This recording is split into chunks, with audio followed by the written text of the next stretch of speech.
ایک منافقوں کا ٹولہ جیسے ہی محرم کا مہینہ آتا ہے اور محرم کا چاند نظر آتا ہے تو وہ چاروں طرف نئے سال کی مبارکبادی دینے لگتے ہیں۔ میں پوچھوں گا کہ آپ لوگوں کو آدم علیہ السلام یاد رہے، آپ کو نوح یاد رہے، آپ کو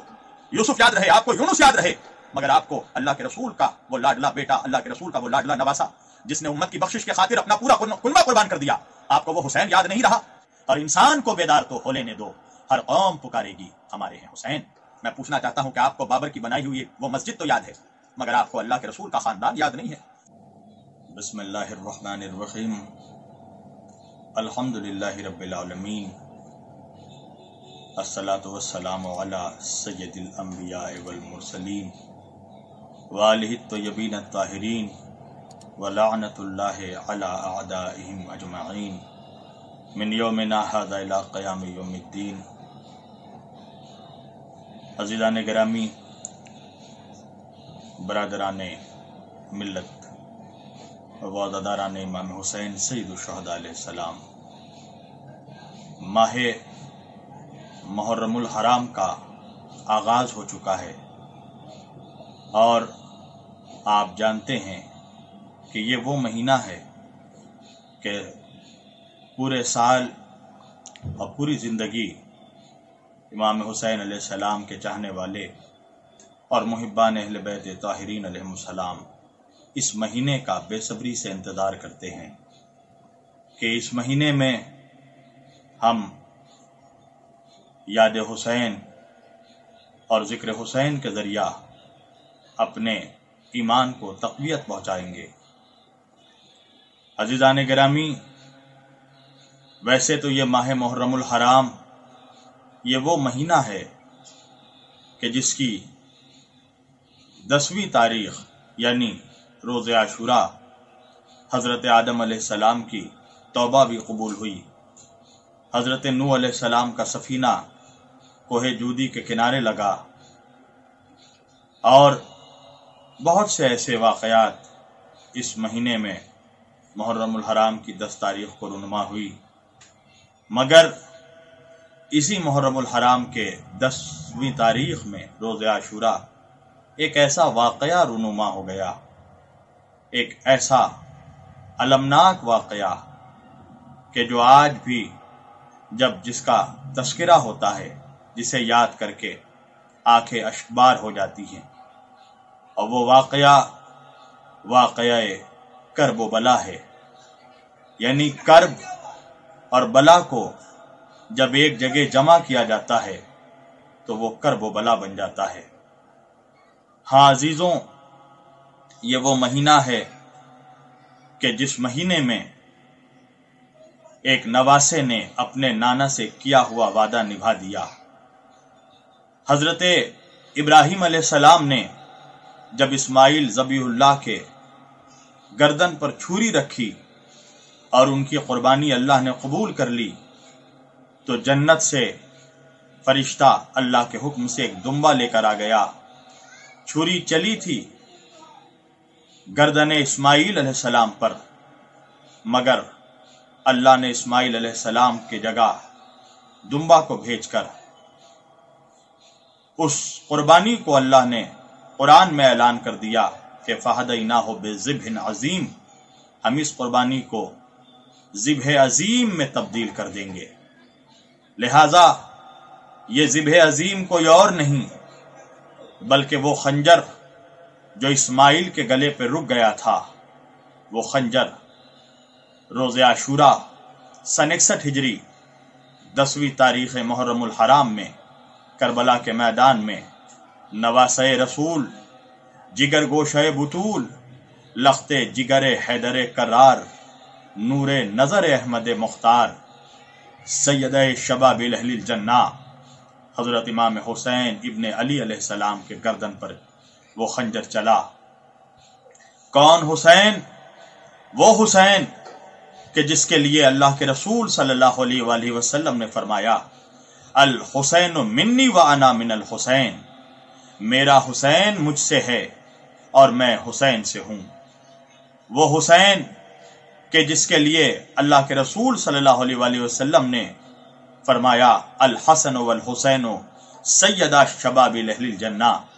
میرے دونوں نواسے حسن اور حسین جنت کے نوجوانوں کے سردار ہیں۔ ہاں عزیزوں، امام حسین علیہ السلام سے اللہ کے رسول کو اتنی محبت تھی کہ ایک مشہور و معروف واقعہ ہے کہ اللہ کے رسول نماز کی حالت میں سجدے میں تھے مسجد نبوی میں، کہ امام حسین علیہ السلام حالت سجدے میں نبی کریم صلی اللہ علیہ وآلہ وسلم کے پشت پر جا کر سوار ہو گئے۔ تاریخ نے لکھا کہ اللہ کے رسول صلی اللہ علیہ وآلہ وسلم نے اس وقت تک سجدے سے سر نہ اٹھایا کہ جب تک امام حسین علیہ السلام خود پشت رسول سے اتر نہ گئے۔ 72 مرتبہ اللہ کے رسول صلی اللہ علیہ وآلہ وسلم نے حالت سجدہ میں سبحان ربی العلی دہرایا، اور جب صحابہ کرام نے یہ محسوس کیا کہ آخر وجہ کیا ہے کہ اللہ کے رسول اتنے طویل سجدے میں ہیں اور سجدے سے سر نہیں اٹھاتے ہیں، تو جب صحابہ کرام نے اپنا چہرہ اٹھا کر دیکھا تو کیا دیکھا کہ پشت رسول پر امام حسین علیہ السلام سوار ہیں۔ اور یہ رسول کون رسول ہے کہ جس کے گرد آیتوں کا پہرا ہے، جس کے لیے اللہ فرماتا ہے وما تشاؤون الا ان یشاء اللہ۔ یہ وہ لوگ ہیں کہ جو بغیر اللہ کی مرضی سے کوئی کام نہیں کرتے۔ وما ينطق عن الهوى ان هو الا وحی یوحى، اے میرے حبیب آپ کچھ نہیں کہتے، آپ وہی کہتے ہیں جو وہی کہتی ہے۔ یعنی کہ یہ اللہ کی مرضی تھی اور اللہ کا حکم تھا اللہ کے رسول صلی اللہ علیہ وآلہ وسلم کو کہ میرے حبیب آپ اس وقت تک سجدے سے سر نہ اٹھائیں جب تک حسین نہ اتر جائیں۔ یعنی اللہ کو یہ تو گوارا تھا کہ سجدہ طول ہو جائے، سجدہ طویل ہو جائے، مگر اللہ اور رسول کو یہ گوارا نہیں تھا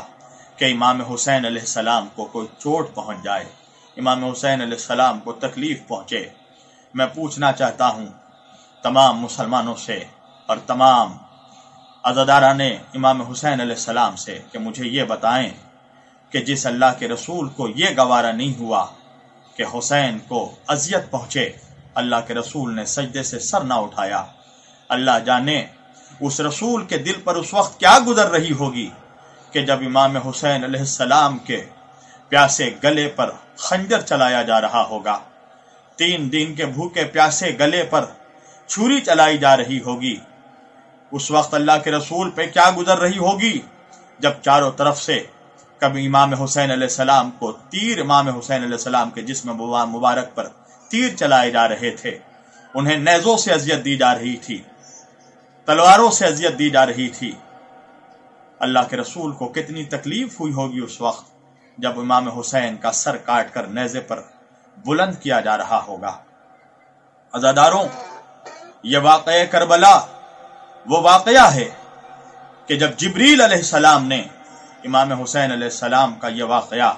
ان کی شہادت کا اور ان کے 72 اصحاب کی شہادت کا واقعہ اللہ کے رسول صلی اللہ علیہ وآلہ وسلم کو آ کر سنایا تو حضور صلی اللہ علیہ وآلہ وسلم زار و قطار رو رہے تھے۔ حافظ ابن کثیر سے لے کر البدایہ والنہایہ سے لے کر ابن ماجہ تک اور دیگر کتب بھرے پڑے ہیں طرفین کی کہ جس میں یہ واقعہ درج ہے کہ شہادت امام حسین علیہ السلام کی خبر سن کر اللہ کے رسول المناک ہو گئے، اللہ کے رسول اشکبار ہو گئے۔ اللہ کے رسول کے سامنے جب ان کے اہل بیت آئے تو اللہ کے رسول صلی اللہ علیہ وآلہ وسلم نے اپنے اہل بیت کو یہ واقعہ سنایا۔ چنانچہ جب اللہ کے رسول صلی اللہ علیہ وآلہ وسلم نے یہ واقعہ سنایا تو جناب سیدہ فاطمہ زہرا سلام اللہ علیہا نے اللہ کے رسول سے پوچھا کہ بابا، جب میرا حسین شہید کیا جائے گا بابا تو کیا کربلا میں آپ موجود ہوں گے؟ اللہ کے رسول نے کہا نہیں، میری شہزادی کربلا میں نہیں رہوں گا۔ شہزادی نے کہا سیدہ کائنات فرماتی ہیں کہ کیا مولا علی کربلا میں ہوں گے میرے شوہر؟ کہا نہیں بیٹی، کربلا میں علی بھی نہیں ہوں گے۔ کہا بابا کیا کربلا میں رہوں گی؟ کہا نہیں میری سیدہ، میری شہزادی کونین، میری لخت جگر، کربلا میں آپ بھی نہیں ہوں گی۔ کہا بابا کربلا میں کیا میرا بڑا بیٹا حسن ہوگا؟ کہا نہیں، کربلا میں حسن بھی نہیں ہوں گے۔ ایک مرتبہ سیدہ کونین مخدومہ کونین نے تڑپ کر کہا کہ اے میرے بابا، جب میرے لال کو ذبح کیا جا رہا ہوگا بابا جب میرا لال شہید کر دیا جائے گا میرے بابا، تو میرے لال پہ آنسو کون بہائے گا؟ میرے حسین کا غم کون منائے گا؟ اللہ کے رسول صلی اللہ علیہ وسلم نے سیدہ کائنات کو فرمایا کہ اللہ فرماتا ہے کہ خدا ایک ایسی قوم کو پیدا کرے گا کہ جس کے بچے اے سیدہ آپ کے بچوں پہ روئیں گے، جس کے جوان آپ کے جوانوں کا غم منائیں گے، جس کی عورتیں آپ کی عورتوں کا غم منائیں گی۔ یہی وجہ ہے کہ آپ دیکھتے ہیں کہ جب محرم کا مہینہ آتا ہے تو کوئی ایک خاص قوم نہیں، کوئی ایک خاص مذہب نہیں، کوئی ایک خاص فرقہ نہیں، بلکہ پوری دنیا امام حسین علیہ السلام کا غم مناتی ہے۔ مگر کچھ عرصے سے یہ دیکھنے کو مل رہا ہے کہ ایک نازبیوں کا ٹولہ، ایک خوارج کا ٹولہ، ایک منافقوں کا ٹولہ جیسے ہی محرم کا مہینہ آتا ہے اور محرم کا چاند نظر آتا ہے تو وہ چاروں طرف نئے سال کی مبارکبادی دینے لگتے ہیں، وہ ہیپی نیو ایئر کے میسیجز دوسروں کو دینے لگتے ہیں، اور وہ کہتے ہیں کہ یہ اسلامی نیا سال ہے، نیا سال منایا جائے۔ میں پوچھوں گا آپ لوگوں سے، میں ایسے لوگوں سے، ایسے بے غیرتوں سے، ایسے یزیدی ٹولوں سے میں پوچھنا چاہتا ہوں کہ مجھے یہ بتاؤ کہ تم تو ایسے تو سنت کا نعرہ لگاتے ہو، تم ایسے تو اہل صحابہ کی پیروی کا نعرہ لگاتے ہو، مجھے بتاؤ، مجھے کسی تاریخ میں دکھاؤ، مجھے صحیح ستہ میں دکھاؤ، مجھے بخاری میں، ترمذی میں، مسلم میں، ابن ماجہ میں، ابن داؤد میں، مجھے اور دیگر کتب میں دکھاؤ کہ اللہ کے رسول صلی اللہ علیہ وسلم نے کبھی نیا سال منایا ہو، نئے سال میں خوشی کے تقریب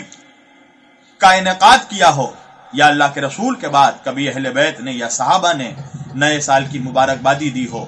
اور نئے سال کی خوشی منائی گئی ہو۔ جب پوچھا جاتا ہے کہ ہم خوشی کس لیے منائیں تو یہ کہا جاتا ہے کہ آدم علیہ السلام کی توبہ قبول ہوئی، بطن ماہی سے یونس علیہ السلام کو نجات ملی، حضرت یوسف علیہ السلام اندھے کنویں سے نجات پا گئے۔ میں پوچھوں گا کہ آپ لوگوں کو آدم علیہ السلام یاد رہے، آپ کو نوح یاد رہے، آپ کو یوسف یاد رہے، آپ کو یونس یاد رہے، مگر آپ کو اللہ کے رسول کا وہ لاڈلا بیٹا، اللہ کے رسول کا وہ لاڈلا نواسا جس نے امت کی بخشش کے خاطر اپنا پورا کنبہ قربان کر دیا، آپ کو وہ حسین یاد نہیں رہا؟ آپ کو شرم نہیں آتی ہے کہ ماہ محرم میں آپ نئے سال کی مبارکبادی دیتے ہیں؟ مجھے آپ انصاف سے بتائے، اگر نئے سال کی پہلی تاریخ میں آپ کا بیٹا مر جائے یا کسی عورت کا شوہر مر جائے، اس کا سہاگ اجڑ جائے، یا کسی کی اولاد مر جائے، تو میں پوچھنا چاہتا ہوں کیا وہ ماں باپ نئے سال کی مبارکبادی دیں گے کسی کو؟ کیا وہ خوشی منائیں گے؟ وہ عورت کہ جس کا سہاگ اجڑ جائے، کیا وہ نئے سال کی خوشی منائے گی؟ تو جواب یہ ملے گا نہیں، خوشی نہیں منائیں گے۔ تو افسوس کا مقام ہے مسلمانوں کہ اگر تمہارے ماں باپ مر جائیں، تمہاری اولاد مر جائے، اگر کسی کا شوہر مر جائے تو تم غم مناؤ گے، خوشی نہیں مناؤ گے۔ تو کیا تمہیں نہیں پتا کہ یہ وہ محرم الحرام ہے کہ جس مہینے میں اللہ کے رسول کا خاندان اجڑ گیا، اللہ کے رسول کا پورا کنبہ اجڑ گیا، اللہ کے رسول کے بچوں کو تڑپا تڑپا کر شہید کر دیا گیا، اللہ کے رسول کی اولادوں کو بھوکا و پیاسا رکھا گیا، اللہ کے رسول کی بہو بیٹیوں کو ننگے سر بازاروں سے پھرایا گیا، اللہ کے رسول کے بچوں کے جنازوں پر تیر برسائے گئے، اللہ کے رسول کے نواسوں کے جنازوں پر گھوڑے دوڑا دیے گئے، امام حسین علیہ السلام کے جنازے پر گھوڑے دوڑائے گئے، ایک ایک آل محمد کا سر کاٹ کر نیزے پر بلند کیا گیا۔ مجھے انصاف سے بتاؤ، کیا اللہ کے رسول اس وقت مبارکبادی دے رہے ہوں گے؟ کیا اللہ کے رسول اس وقت خوشی منا رہے ہوں گے؟ جب امام حسین علیہ السلام کا سر کاٹا جا رہا ہوگا، جب ان کی نواسیوں کا سر پسے گردن باندھ کر بازاروں سے پھرایا جا رہا ہوگا، کیا اللہ کے رسول اس وقت خوشی منا رہے ہوں گے؟ کس منہ سے تم اللہ کے رسول کی سنت اور اللہ کے رسول کی محبت کا دعویٰ کرتے ہو؟ کیا آپ کے دلوں میں اللہ کے رسول کے کنبے کے لیے، اللہ کے رسول کے آل کے لیے ذرا بھی محبت نہیں؟ کیا آپ کو امام حسین علیہ السلام کی وہ قربانی یاد نہیں؟ آپ کہتے ہیں کہ امام حسین علیہ السلام نے شہادت کے منصب پر فائز ہو گئے، اتنا بلند مقام ان کو مل گیا، لہذا خوشی منائی جائے۔ یہ نہایت ہی افسوس کا مقام ہے، یہ نہایت ہی بے شرمی کا مقام ہے۔ آپ مجھے بتائیں کہ جب برما میں مسلمانوں کو مارا گیا اور جب دنیا کے کسی بھی ملک میں یا کسی بھی شہر میں جب مسلمانوں کا قتل ہوتا ہے تو کیا آپ یہ کہہ کر خوشی مناتے ہیں کہ وہ شہید ہو گئے، ان کو شہید کر دیا گیا؟ نہیں، عام مسلمان جب مرتا ہے اسلام کے نام پر، اللہ اور رسول کے نام پر، تو آپ خوشی نہیں مناتے، آپ غم مناتے ہیں کہ ایک مسلمان کو مار دیا گیا اس وجہ سے کہ وہ مسلمان تھا۔ تو مجھے انصاف سے بتائیں، تو پھر امام حسین علیہ السلام کے مسئلے پہ، اہل بیت کے مسئلے پہ آپ کا رویہ دوہرا کیوں ہو جاتا ہے؟ پھر آپ کیوں نہیں غم مناتے؟ پھر آپ خوشی کا نعرہ کیوں لگاتے ہیں؟ جب بابری مسجد شہید کی گئی تو بابری مسجد کی شہادت کے بعد مسلمانوں نے اپنے علاقے پہ بلیک فلیگ لگایا، کالے جھنڈے لگائے جاتے ہیں، ہر سال بابری مسجد کی شہادت پر لوگ آنسو بہاتے ہیں۔ میں پوچھنا چاہتا ہوں کہ آپ کو بابر کی بنائی ہوئی وہ مسجد تو یاد ہے، مگر آپ کو اللہ کے رسول کا خاندان یاد نہیں ہے، آپ کو وہ حسین یاد نہیں ہے کہ جس کے گلے کو اللہ کے رسول چومتے تھے۔ حضرت شاہ ولی اللہ محدث دہلوی فرماتے ہیں، صاحب سر الشہادتین، کہ اللہ کے رسول صلی اللہ علیہ وآلہ وسلم اپنے نواسوں کے، امام حسین کے پیشانی کو چومتے تھے۔ ایک واقعہ ہے کہ اللہ کے رسول امام حسین علیہ السلام کے پیشانی کو چوم رہے ہیں، ان کے رخسار کو چوم رہے ہیں، ان کے گلے کو چوم رہے ہیں، سینے کو چوم رہے ہیں، اور صرف چوم نہیں رہے ہیں بلکہ حسنین کریمین کے جسم مبارک کو سونگ رہے ہیں۔ صحابہ نے جب یہ منظر دیکھا تو صحابہ کرام رضوان اللہ تعالی اجمعین نے پوچھا کہ یا رسول اللہ، یہ چومنا تو سمجھ میں آتا ہے، آپ امام حسین، حسن و حسین کے بدن کو سونگ کیوں رہے ہیں؟ اللہ کے رسول نے فرمایا کہ میرے صحابہ، کیا تمہیں نہیں پتا الحسن والحسین سیدی شباب اہل الجنہ، یہ میرے دونوں نواسے حسن اور حسین جنت کے جوانوں کے سردار ہیں، میں ان کے جسموں کو نہیں سونگ رہا ہوں، میں جنت کی خوشبو محسوس کر رہا ہوں۔ اللہ کے رسول کو اس قدر محبت تھی امام حسین سے کہ امام حسین علیہ السلام کا ایک بچپن کا دوست تھا جس کا نام حبیب ابن مظاہر، جو شہدائے کربلا میں بھی جن کا نام درج ہے، بچپنے کا عالم ہے۔ حضرت حبیب ابن مظاہر ایک مدینے کی گلیوں سے گزر رہے ہیں کہ اللہ کے رسول نے حبیب کو اپنے سینے پر اٹھا کر اللہ کے رسول نے سینے سے لگا لیا، حبیب کے پیشانی کا بوسہ لیا، حبیب کا سر سہلایا۔ صحابہ کرام نے جب یہ منظر دیکھا تو صحابہ کرام نے پوچھا، یا رسول اللہ، ہم نے آپ کو کبھی حسن و حسین کے علاوہ اتنی زیادہ محبت کسی بچے سے کرتے نہیں دیکھا، یا رسول اللہ، آخر اس بچے میں کیا خاص بات ہے؟ اللہ کے رسول نے کہا کہ میرے صحابہ، اس بچے کا نام حبیب ہے، یہ میرے حسین کا دوست ہے۔ تم نے دیکھا نہیں جب میرا حسین گلی سے چلتا ہوا جا رہا تھا تو حبیب میرے حسین کے پیچھے پیچھے چل رہا تھا، اور جب میرا حسین اپنے قدم اٹھاتا تھا، اپنے پیروں کو اٹھاتا تھا، تو حبیب حسین کے قدموں سے نکلنے والے گرد کو اٹھا کر، غبار کو اٹھا کر حبیب اپنی پیشانی پر لگاتا تھا۔ اللہ کے رسول کو اتنی محبت ہے ان لوگوں سے کہ جو امام حسین علیہ السلام سے محبت کرتے ہیں۔ ہاں عزیزوں، یہ غم حسین منانا، امام حسین علیہ السلام سے محبت کرنا، ذکر حسین کرنا، یہ اللہ کے رسول کے دل کو سکون پہنچاتا ہے، یہ نبی کریم صلی اللہ علیہ وآلہ وسلم کی سنت ہے۔ ہاں زادارو، وہ حسین کہ جس نے اسلام کو بچانے کی خاطر، اور صرف اسلام کو نہیں بلکہ جس نے انسانیت کو بچانے کی خاطر، انسانیت کی بقا کی خاطر کربلا کے میدان میں اپنا سارا کنبہ لٹا دیا۔ خداوند کریم قرآن مجید میں ارشاد فرماتا ہے، بسم اللہ الرحمن الرحیم، وَلَنَبْلُوَنَّكُمْ بِشَيْءٍ مِّنَ الْخَوْفِ وَالْجُوعِ وَنَقْصٍ مِّنَ الْأَمْوَالِ وَالْأَنفُسِ وَالثَّمَرَاتِ وَبَشِّرِ الصَّابِرِينَ الَّذِينَ إِذَا أَصَابَتْهُمْ مُصِيبَةٌ قَالُوا إِنَّ لِلَّهِ وَإِنَّا إِلَيْهِ راجعون۔ اللہ اپنے نیک بندوں سے مصیبتوں میں ڈال کر، 5 مصیبتوں میں ڈال کر اللہ اپنے نیک بندوں سے امتحان لیتا ہے، ان کو خوف میں ڈال کر، ثمرات کی کمی کر کے، ان کو پیاسا رکھ کر، ان کو بھوکا رکھ کر۔ ہاں زاداروں، اگر آپ قرآن کی آیت کی روشنی میں دیکھیں تو یہ تمام مصیبتیں اگر کسی شخص پہ، کسی شخصیت پر آئی ہے تو وہ شخصیت امام حسین علیہ السلام کی ہے، کہ کربلا میں یہ تمام مصیبتیں امام حسین علیہ السلام اور امام حسین علیہ السلام کے خاندان پر آئی۔ مگر اللہ کے رسول کے نواسے نے زبان پر شکوہ نہیں کیا۔ اللہ کے رسول کے نواسے نے، جگر گوشے نے، امام حسین علیہ السلام نے شکر کا سجدہ کیا۔ اصغر قربان ہو گئے، اکبر کے سینے پر برچھی لگ گئی، قاسم کا لاشا پامال ہو گیا، عباس کے بازو کٹ گئے۔ حاضاداروں، اپنے نونہالوں کے جنازوں کو حسین نے کربلا کے ریگ زار پر دیکھا، مگر اس کے باوجود جب عصر عاشور حسین کے لشکر میں کوئی موجود نہیں رہا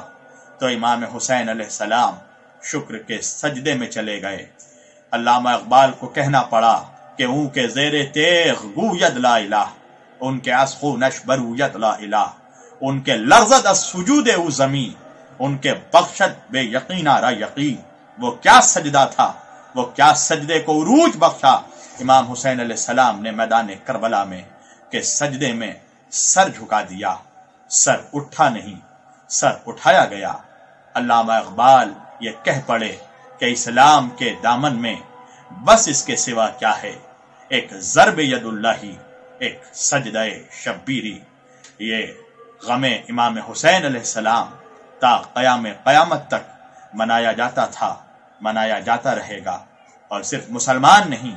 بلکہ دنیا کی تمام اقوام بلا تفریق مذہب و ملت و قوم و ملل و ادیان و تحریکات، ہر قوم امام حسین علیہ السلام کی یاد مناتی ہے۔ ہندوستان میں فقط مسلمان نہیں بلکہ ہندو بھی امام حسین علیہ السلام کا غم مناتے ہیں۔ پوری دنیا میں آپ جا کر سروے کر لیں، عیسائی بھی امام حسین علیہ السلام کا غم مناتے ہیں۔ حاضادارو، جوش ملی آبادی کو یہ کہنا پڑا کہ کیا صرف مسلمان کے پیارے ہیں حسین؟ چرخے نوے بشر کے تارے ہیں حسین، اور انسان کو بیدار تو ہو لینے دو، ہر قوم پکارے گی ہمارے ہیں حسین۔ امام حسین علیہ السلام نے جو قربانی دی، آج پوری دنیا وہ اس قربانی کو یاد کرتی ہے، پوری دنیا اس قربانی سے درس لیتی ہے۔ اللہ ہم سبوں کو بھی توفیق عطا فرمائے کہ ہم بھی امام حسین علیہ السلام کا ذکر خیر کرتے رہیں، اور ان کی محبت میں اور ان کے غم میں ہم لوگوں کو موت آئے، تاکہ ہماری دنیا اور آخرت دونوں کامیاب ہو جائے، اور اللہ ہمیں محشر کے دن امام حسین علیہ السلام کے غلاموں میں شمار فرمائے۔ وَسَيَعْلَمُ الَّذِينَ ظَلَمُوا أَيَّ مُنقَلِبٍ يَنقَلِبُونَ۔